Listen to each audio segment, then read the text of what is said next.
Hello everybody, ciao a tutti and welcome to Art with Ms.B. Today I will guide you through another beautiful, colorful, abstract pattern design. Why do we do this pattern design? Why do I love them so much? Because not only they are very fun to do, they are not stressful, they are not intimidating. So regardless your artistic background and your artistic experience, you will truly feel the fulfillment in doing these practices, this design with me. They are amazing for your fine motor skills. They are amazing, actually, in my case, as you know, I've been recovering from an injury to my finger. So in case you are recovering and you need some sort of a physiotherapy or something that goes along with your physiotherapy, these type of practices are fantastic because they allow you to move your hands, right, consistently for a pretty extended amount of time.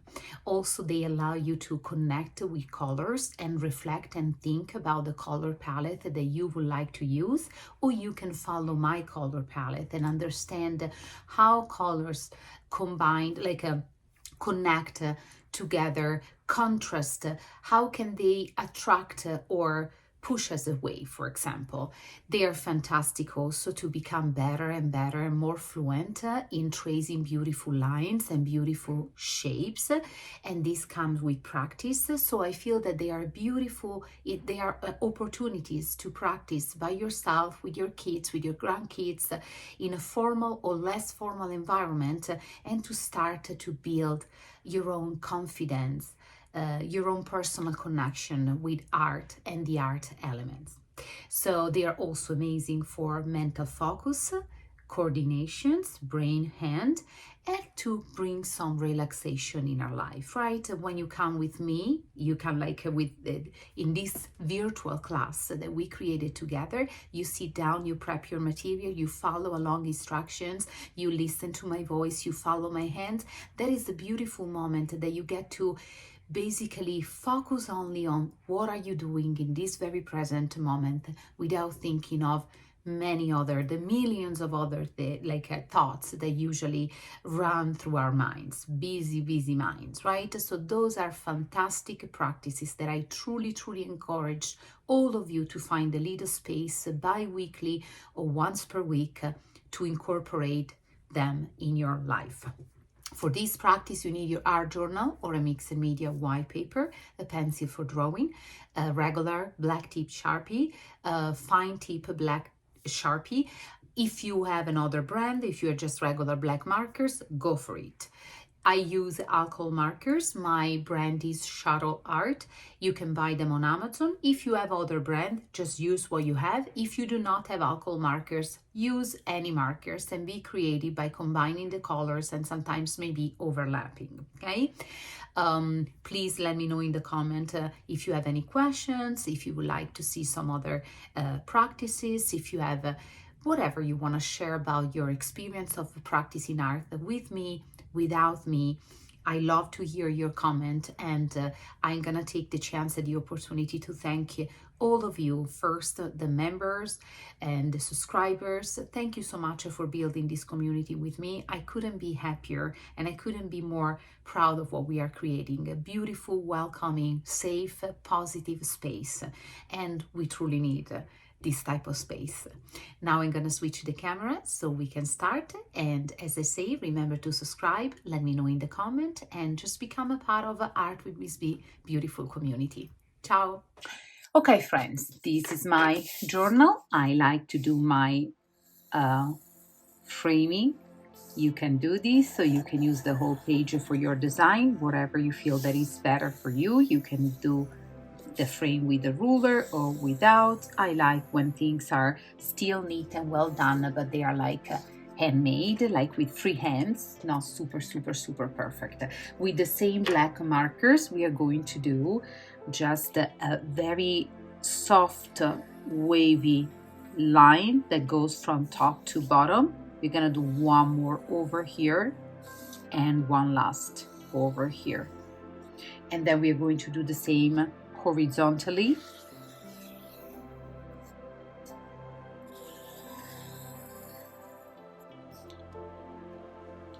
Probably I want to do 3 over here.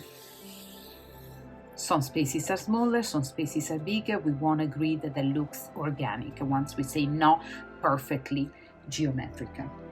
Now you can switch to the pencil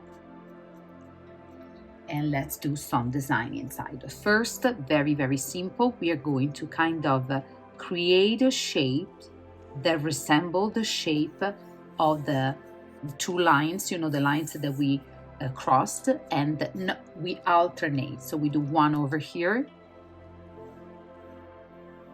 one over here, and of course we are going to switch.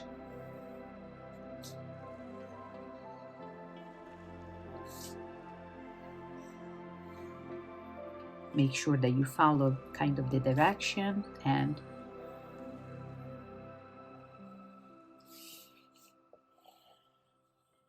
the nature of those lines. And now we're going to create a design inside the other one. So we start from, instead to do a circle, because I love this kind of organic squared rectangular, so we're going to do a center that is like a smaller version of these first organic shapes.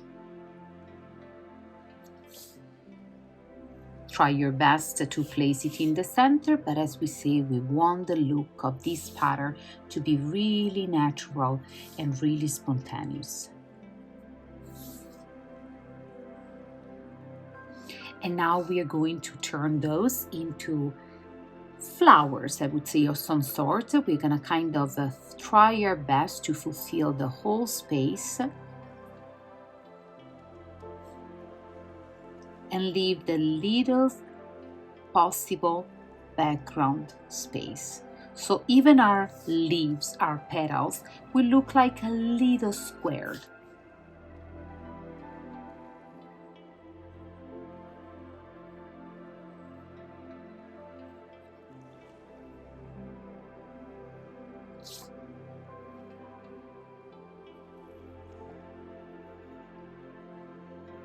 This is a beautiful exercise because we learn how to adapt a shape,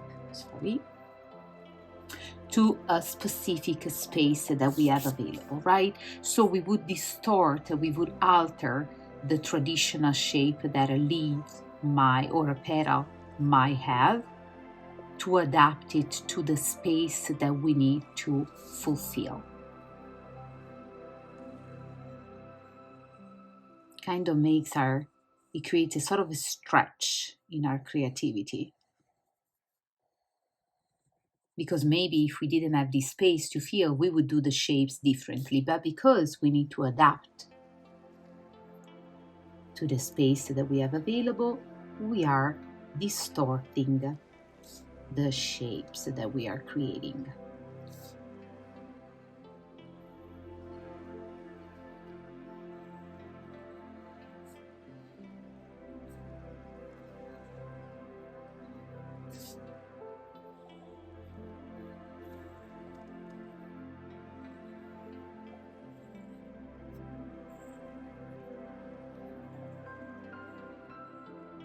Beautiful. And now we immediately switch to color.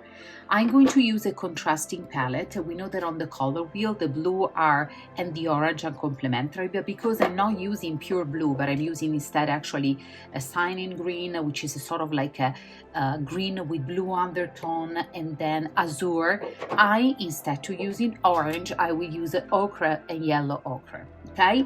If you want, you can use exactly the same palette that I'm using, mostly if you have the Shuttle Art, and so the number it would be 348 and 101 for these first patterns, and then we're going to switch to other two. But if you want to experiment a different color palette, go for it.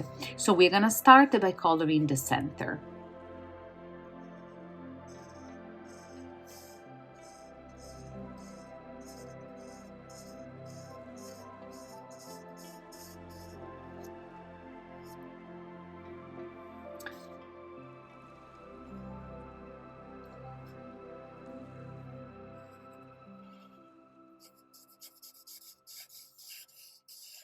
And now that you are into the coloring phase, which is very relaxing because you already set your shapes, there is nothing truly that you need to worry about. It's just like underlining the area that you need to color and then coloring nice, smoothly. Don't go too fast, don't go too slow. Just follow like your own rhythm, maybe. You can also kind of coordinate your breath with the movement of your hand. So you can have like, I don't know, 5 seconds inhale and 5 seconds exhale.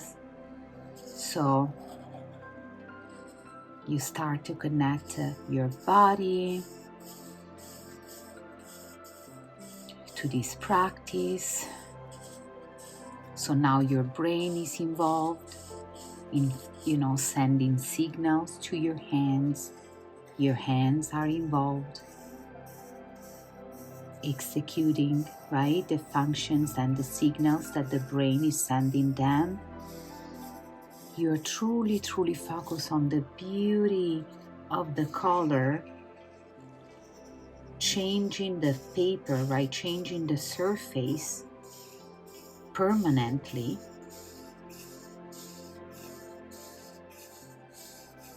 And adding beauty to it.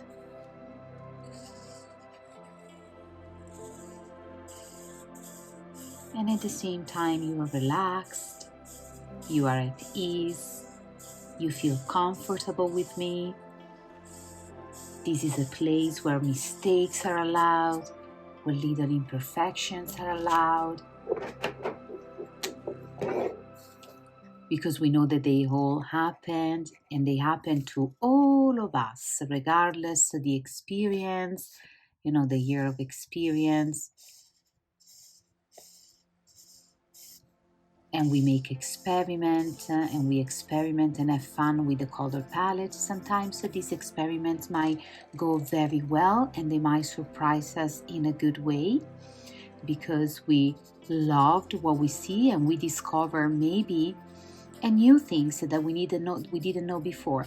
Sometimes this experiment would not go well for the result, because an experiment goes well regardless, because the experiment itself, the feeling, the nature of of experimenting something is such a valuable learning process that in any case it goes well. But let's say that the result is different from what we expected, is disappointing, or just something that we look at it and say, oh, I really don't like it.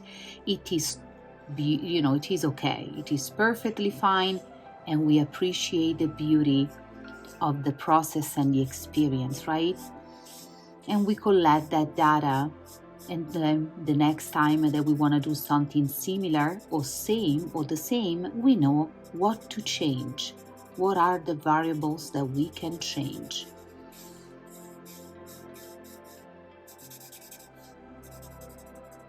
And this is how we should face educations in general and life in general, right?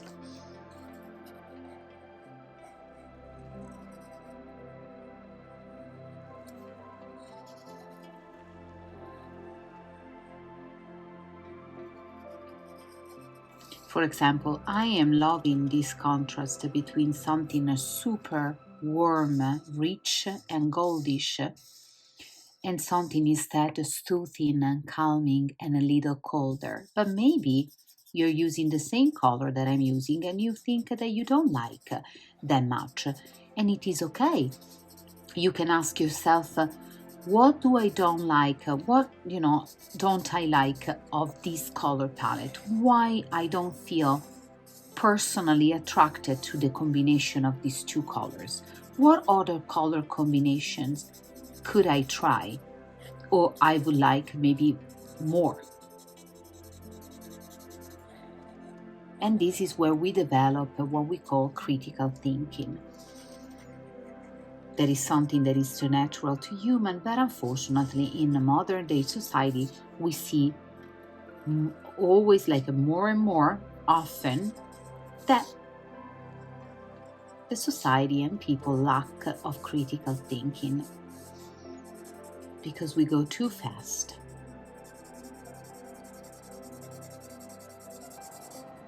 and we don't give ourselves and our students the time to experiment, observe, collect the data, and reflect and make a critical thinking based decisions for our next experiment or our next step.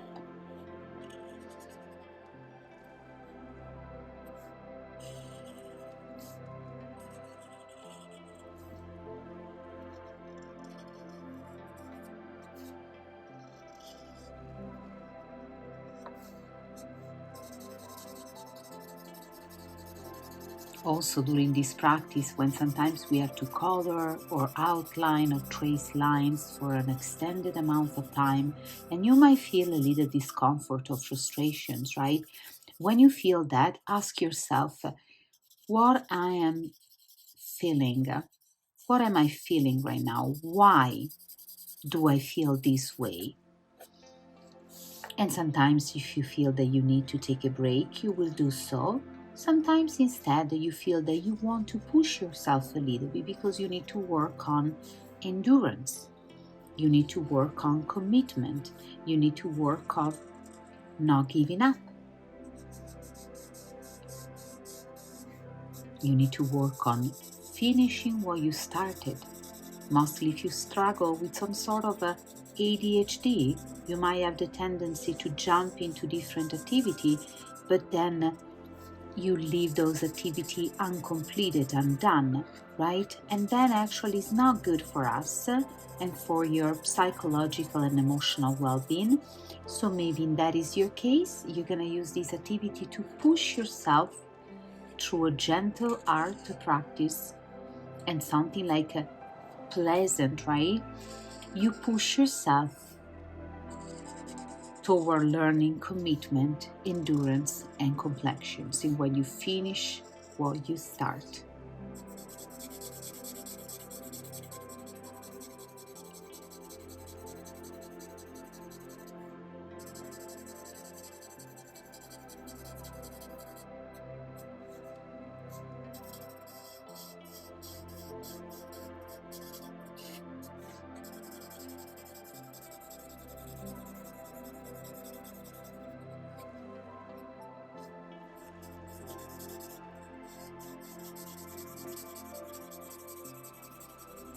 Now that I'm looking at the colors that I chose for this project, I am realizing that these particular two colors truly remind me and make me think about the environment that I live in. I live very close to Utah Lake, and sometimes, mostly in the summer, the lake, which is a pretty shallow lake, is not deep, very a little muddy, if you wanna, if you wanna say that, create this beautiful, beautiful shade of the like a pale turquoise, a little muddy aqua color, and it is surrounded by flora, by plants, and some of the plants have this beautiful um, goldish color, typical of some of the plants that we have here in the high desert. And I always feel very at peace when I look at this color palette. So that was probably an unconscious choice, right? Now we are going to grab another couple of colors. If you're using the same color palette and if you have a Shuttle Art, it would be 3, 12 Azure and 100 Ochre. And in this case, I will use first the Ochre to color the center. And this color create a dialogue with this one, but it's just a little darker and more intense.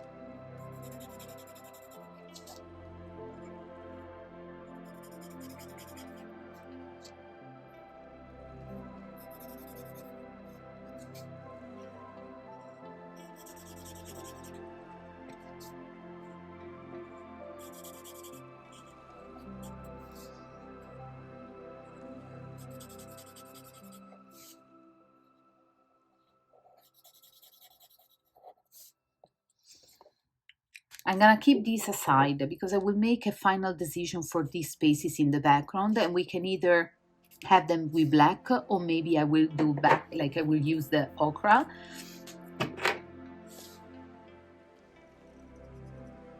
And this is a beautiful azure, which, you know, is an intense aqua color.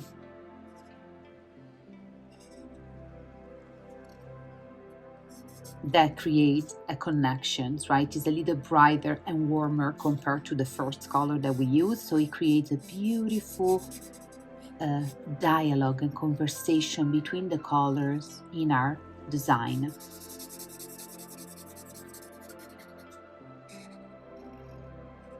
When it comes to deciding a color palette, is something so very personal. My advice, the advices that I give to my students is like, think about it, the feeling that you want to receive while making the piece and by looking at the piece, and also what would you like people to feel when they look at your piece. You want something warm, you want something cold, you want something that represents both, like in this case, there is a little more like sensorial stimulation, right?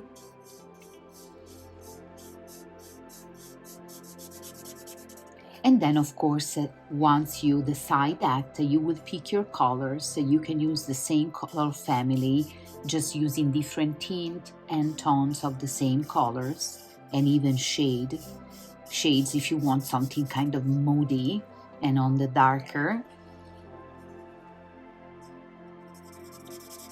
side, but always create some sort of dialogue, right? So you can repeat the same color in different area of your design, or you can pick two similar colors that kind of call onto each other, still keeping some, you know, differences and authenticity, like, you know, the different personality. So it's just like it should never be random, right? Sometimes you see, when I hear students say, what color should I use? Or use that. I always encourage them, do not ask other people what color you should use on your own piece. Just listen to yourself and ask yourself with your inner voice the question, what does my personality suggest? What does my mood suggest? How do I want to feel while I work on the piece?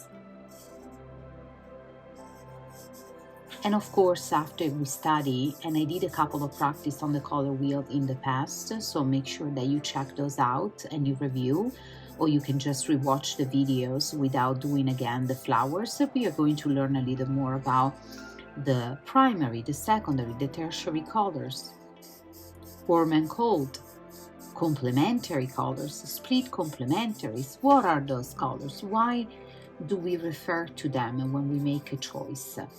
Right, about the color palette that we want on our painting, drawing, or illustrations or design. What about neutral color, for example? Oh, the grayish, warm grayish, cold grayish, green grayish, blue gray, and then the brown, right, the earthy tones. Where are we going to locate? Where are we going to use them? How can we mix those with brighter, more intense secondary or tertiary colors? And once again, we are making choices based on the critical thinking process. When we ask ourselves a question, we have a solution that we want to find to, let's call it a problem or an issue, although it's not a problem, but yes, like, you know, my concern is to choose the color palette for this piece. How can I choose it? By using my critical thinking skill and using what I have been learning. And if you have been practicing with me, but even if you're new, and I suggest you to subscribe so you can have free 24/7 amazing content available, where you can kind of build your skills, build your knowledge and your personal connections to art and art practices.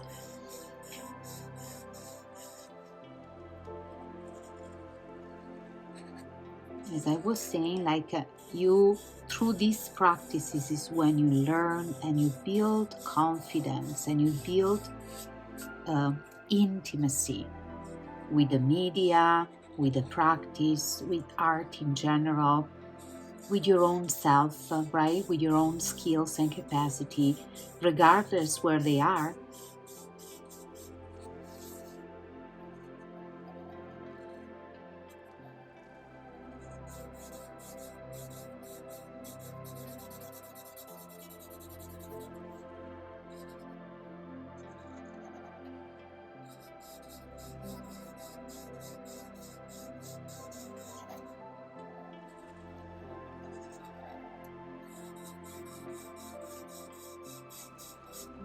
Remember to breathe.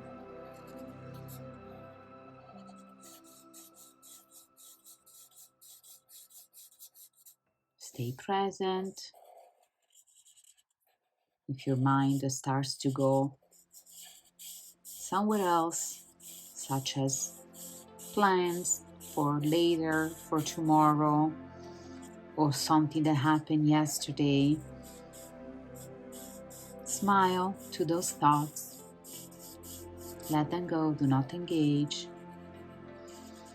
Take a deep breath and say, oh, now I'm here with Ms.B and I'm doing art. And now, in this very moment, this is the most important thing and the only thing that I need to care about. Beautiful. Now, on to our lines with the thin Sharpies. I still want to wait because I'm still not sure about how to fulfill this background. It might be with black, but it might be with the ochre color, the 100. We'll see. So far, I'm going to do some black lines and patterns, so I will have a better idea. We start by outlining all the shapes that we created.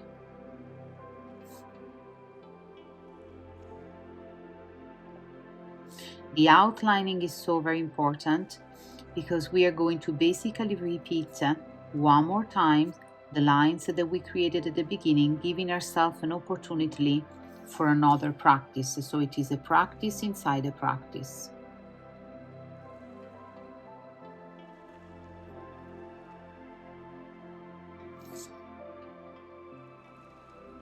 Try your best to go over the pencil lines, and then sometimes if you feel that you want to kind of double the line, or there is little imperfections, you can fix it by doubling the lines with the black.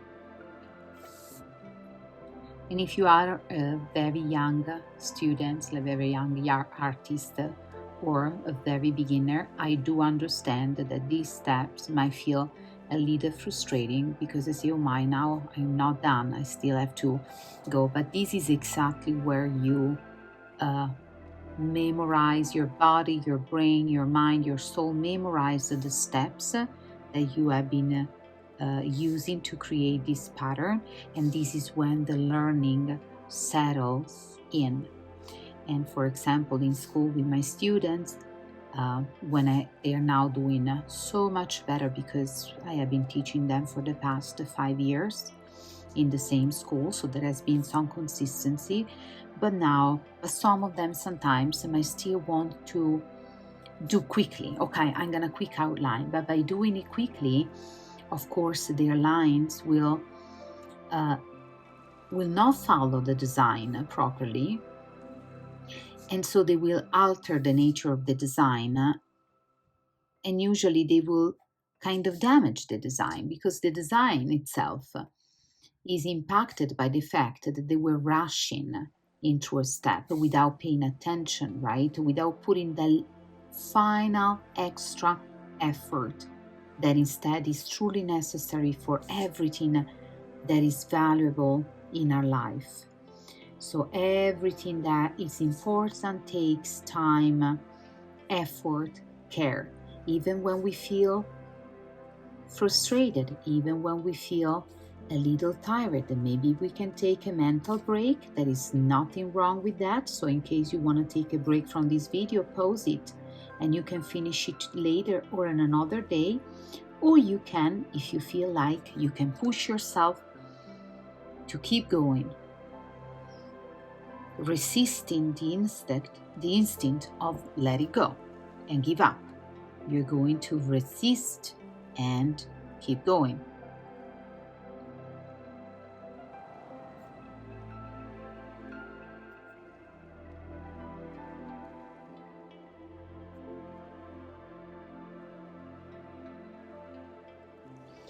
And now let's start with our pattern. I'm going to kind of take a dot in the center of each one of these square, rectangular, organic shapes. And then from the center, I will develop simple lines that will go all the way around. And if you need to twist and, the journal and the paper, do so. I will do that because it's going to be better.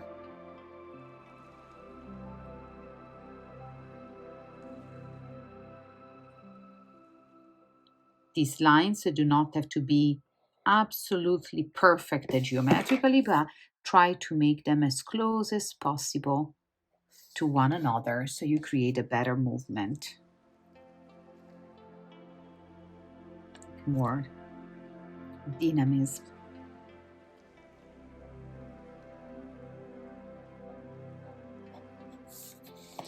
And we keep going.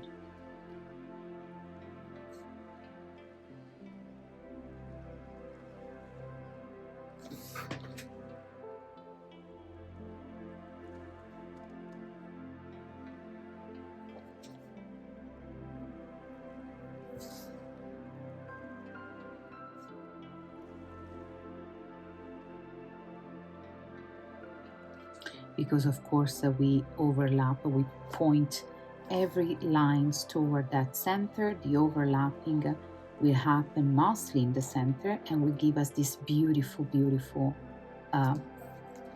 dark area.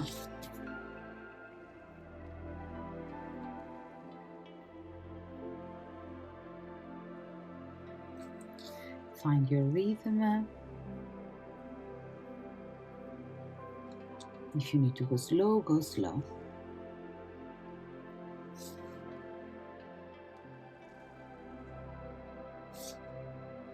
And if you want to coordinate your breath activity with the drawing, you can count the lines and you can inhale 5 lines. So inhale 1, 2, 3, 4, 5. Exhale 1, 2, 3, 4, 5. Again, in,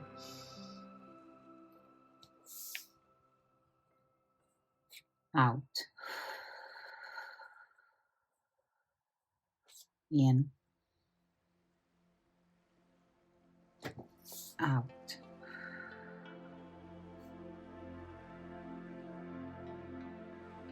And you can continue on your own.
Beautiful. I hope you feel regenerated by this activity connected with the breath. Now we're going on to the decoration of these flowers. I'm going to do some tiny polka dots. So you just tap the brush, the marker. I'm gonna first do that everywhere.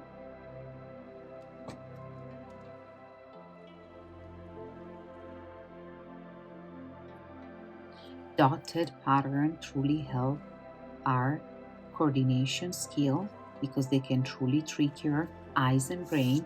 If you go too fast, you risk of losing control, right?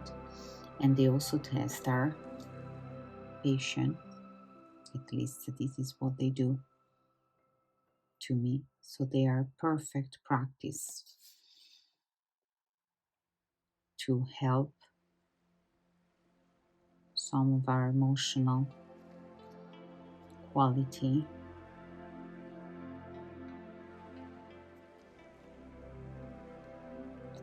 Yes. Now onto the petals. Once again, you can move the paper around.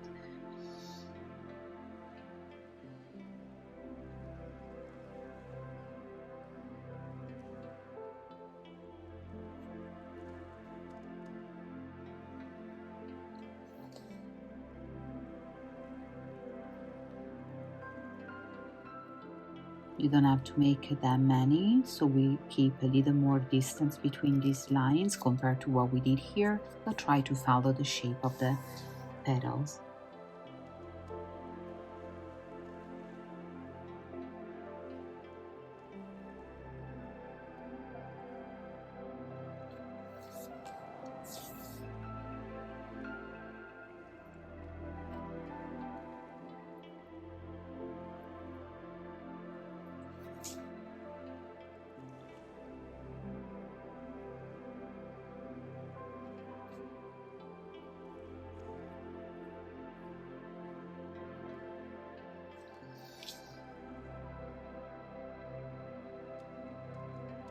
And if you want to keep practicing your breathing as we did before, the more the better. So you will add also physical benefit.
now our lines are done, and I want you to take a moment to look how beautiful the design became.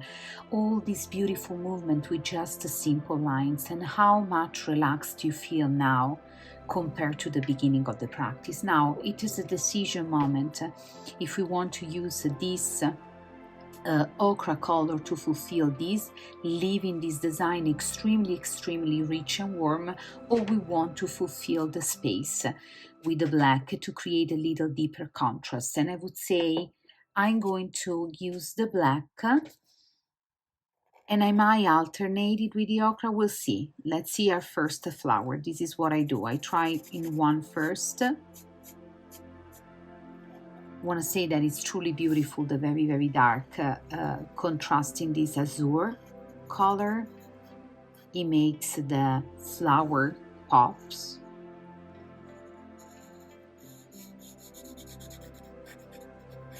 And actually it's so funny with English this S, because it makes the flower pop. I shouldn't have had another S on pops, but I think I truly love it. Let's go, and I will proceed with the black.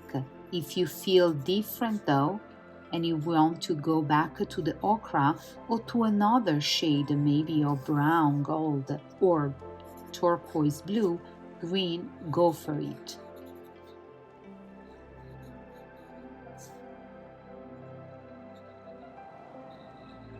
Trust your instinct even when the final result is not the way that is not the ones that you expected or wanted, but it is a good practice to kind of ask ourselves and sometimes follow our instinct.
Voila, our design is all done. Take a moment to look at it. Take a moment to reflect of how you felt while doing it, and how do you feel now that it's all done, and let me know in the comment, and I see you very soon with another one. Ciao.